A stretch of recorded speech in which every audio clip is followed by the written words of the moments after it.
it's unbelievable the amount of money that you're making. It's unbelievable what you're charging small businesses and consumers, and yet your testimony is, please, we can't possibly have any competition. I mean, let's talk about what you're doing to consumers who hold your cards. Last year, as I understand it, there were 726 million Visa and MasterCard credit cards issued in the United States. That's about 2 for every 1 person in the United States of America. Do either of you know how much debt is owed on your networks, Ms. Kirkpatrick? We're not the bank, so we don't have visibility into that information. We also don't generate revenue from interchange. Oh, okay, you have no idea. Mr. Sheedy, do you know? I don't know. Well, let me help you out. $1.17 trillion. $1.17 trillion is what consumers now owe on your credit card networks. Do either of you know what the average interest rate is on your networks, Mr. Kirkpatrick?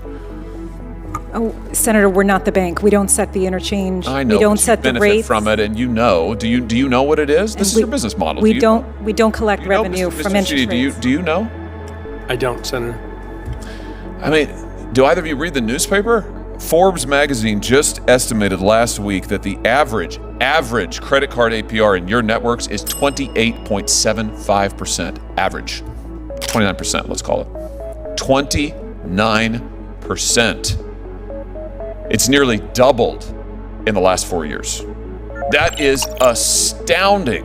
Absolutely astounding. And you just testified a second ago that you've got more than 50% profit margin, and yet your testimony here today is you can't possibly survive if there's any competition. How can that be true? How can that be true? You've got debt like we've never seen before in American history. Your profit margins are as high or higher than they've ever been. You have 80% of the relevant market in the credit card interchange fees that we're talking about, and yet you couldn't survive if there's any competition? What am I missing? That's not a rhetorical question. How is it that you can't do any better? You increased the swipe fees consistently in the last few years. You've raised them, even as your network has expanded, even as your profit margins have gone up. You've raised the swipe fees. And in terms of competition, you are paying competitors not to enter the market. The DOJ lawsuit says that you threaten retailers with staggering financial penalties. That's a quote, staggering financial penalties if they use a competitor, and you're paying Apple and Square and others not to compete in your market. You've got 80% market share, and you are paying off would-be competitors not to come into the market while you charge people like Mr. Callahan, who knows how much more than big entities like Walmart.